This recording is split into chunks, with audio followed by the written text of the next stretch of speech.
Hey everyone, so I'm back again with another video. This time around I have some current and last video game pickups to show you guys. All the games that I got are actually Nintendo handheld games, a couple of DS and a couple of 3DS games. And I also have two other items I want to show you guys. I'm going to start out with those two other things first. And the first one here is a game guide that I got from, sorry about that, a game guide that I got from the Value Village today.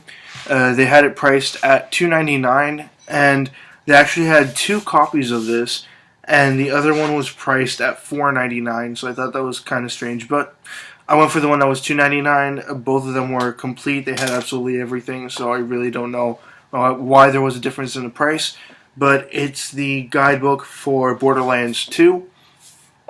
Now, recently, everybody knows Borderlands, the pre-sequel, came out, but I haven't even played Borderlands 2 yet. I haven't even finished the first Borderlands.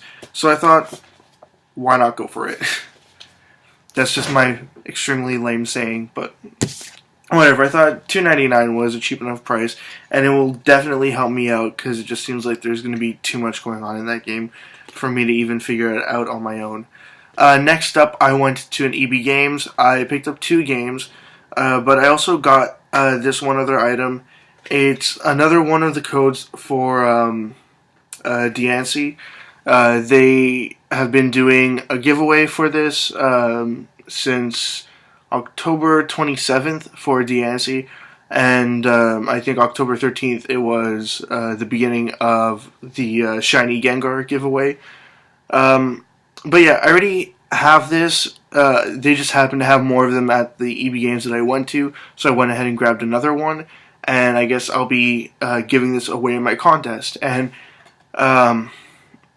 just so that you guys are fully aware of what you'll be getting in the contest now, my 300 subscribers contest, because we're nearly to 300 subscribers now. The main thing that you'll be winning as part of my contest is a copy of Pokemon Special Pikachu Edition. You will also be getting the code for Diancie, and one other item that is comic book related that is still going to be a surprise, but I'll announce it once I do the draw for the contest. That is once I get past 300 subscribers. But that's basically the main portion of the prize at this time. And I have lots of other videos that I've already filmed before this, but I am going to be posting this the same day that I'm filming this. So, yeah, just to keep up to date with you guys. But I have lots of other videos still waiting to post, and sorry about that, just very busy. Anyways, so to get to the games that I got, the first two games are the games that I got at the EB Games today. One is a DS game, the other one is a 3DS game. The DS game was only $2.60, I believe it was. It's Crash Boom Bang, a Crash Bandicoot game made by Sierra, or at least published by Sierra, I should say. I have not played this, and I just think it's some kind of minigame collection sort of situation. Correct me if I'm wrong, and it seems like they're really pushing multiplayer on this. 2 to 4 players, and there's lots of different game types, like a race, or multiple kinds of races, on foot, in a plane, in a boat, just lots of different sort of game options in that. And the other one is also, well, actually this is a collection of games. It's Bit Trip Saga. I had intended on buying this, and I almost bought it brand new for $15. But they had it used for $8.99, and I thought, I guess now's the time to go for it. I like the, which games are they exactly? Bit Trip Runner, that's the one that I like the most. The rest of them, I'm kind of horrible at controlling them on the 3DS. It seems like you need to use the stick on it to control the paddle, but it just shoots left and right, and there's no real controlling it, but there's got to be some way of adjusting the sensitivity on it, but I still haven't figured that out. Next up, I went to Iceman Video Games. It's a store here in the city of Toronto. It's downtown. They have several locations, more outside of the city, but their main two locations are in downtown Toronto. I had a total of $95 in trade credit that I got from them from some stuff that I traded in, and I thought, well, what am I going to get? I kind of wanted to get Freedom Wars for the PS Vita, but they were sold out of it. Everyone is sold out of it right now, so I didn't end up getting that. But I did get another game, a 3DS game, that also came out right now, and it's called Fantasy Life. Many people should know about this. It's a very basic RPG, basic in the sense that it doesn't really have anything too special about it. But the interesting part to it is that you have, I think it's 11 classes. Let me just count again. 1, 2, 3, 4, 5, 6, 7, 8, 9, 10, 11, 12.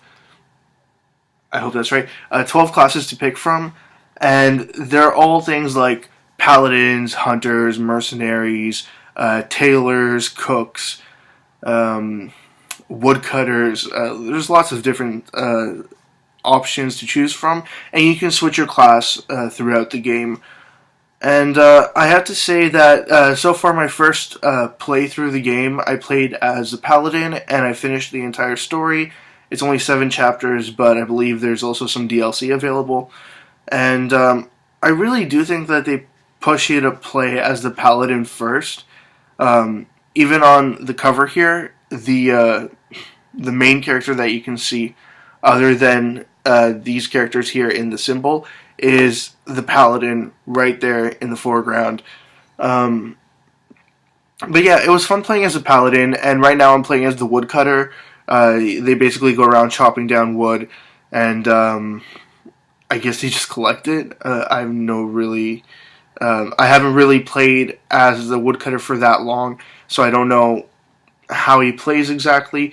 But I like that at least when you get to play as these classes, you still retain your base stats from your character, not depending on whatever class you play it as. Because basically, when you're playing as a specific class, you have gear and stuff like that that's specific to a class, and it'll boost your stats. But your base stats are the same for all of the different classes available. So that's a good thing at least. And you can still use a sword when you're playing as any other class, so you can always defend yourself as well. And they don't get substantially weaker, but when you play as like a paladin or a hunter or a mercenary, I believe there's one other strong class. When you play as them, they're usually stronger characters to play as. But yeah, I got that brand new, and that made up $45 of my credit. But for the other $50, I got this game here.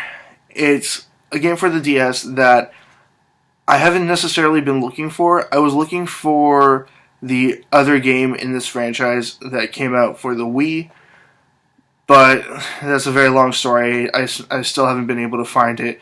That game is called Dokapon Kingdom. So this game here for the DS is called Dokapon Journey, and the best way that I can describe this is that it's a cross between Mario Party and an RPG.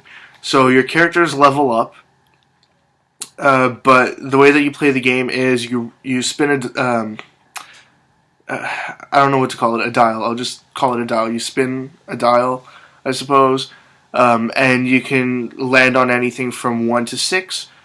And depending on what number you get, you have to move that many spaces, and then there will be an action for you to do on that space. Either there's a store, or some other building, or a mini boss, or just a random enemy, or if you land on the same spot as another character, then you get to fight against them.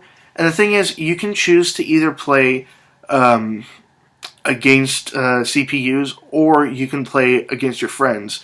So in one save file, basically what you would do is pass the game around while you're playing it on the DS, of course. but you'll pass the game around, and whenever it gets to the next person's turn, you just hand it over, and they take their turn. The only downside that I can possibly think of it is that it seems like it might take a really long time to play through this game, so I don't see me actually playing this game with other people. It would just take way too much time to actually play through it. Unless, of course, there's some kind of option set up in the game where you can shorten it or play it for just a preset amount of time. You can save the game in between. You don't have to play the entire game in one sitting, but I don't realistically see people playing a game, saving it, and then playing it again in a group just repeated times. I don't see that happening. It's not like a game that you can really pick up and play and then put it down and start over again later on. Anyways, that's all I got. So just as a recap, I got the other Diancie code here for Pokemon X and Y. I got the Borderlands 2 guide for $2.99, and then I got more handheld games to add to the collection. Crash Boom Bang, Bit Trip Saga. Bit Trip Runner is my favorite game in this collection. Fantasy Life, which just came out, and Dokapon Journey for the DS. That's all I got. As always, leave comments in the comment section below. Anything you'd like to say, comments, questions, suggestions, ideas, anything at all, and I'll get back to you as soon as I possibly can. Also, check out my 300 subscribers contest. The contest is almost over. I'm at over 290 subscribers at this point, so enter if you still want a chance to win the prize. And that's it, I think. Facebook, Twitter, website, they're all linked in the description below. The video for my contest is also linked in the description below. Please check it out if you'd like. And yep, that's it. See ya.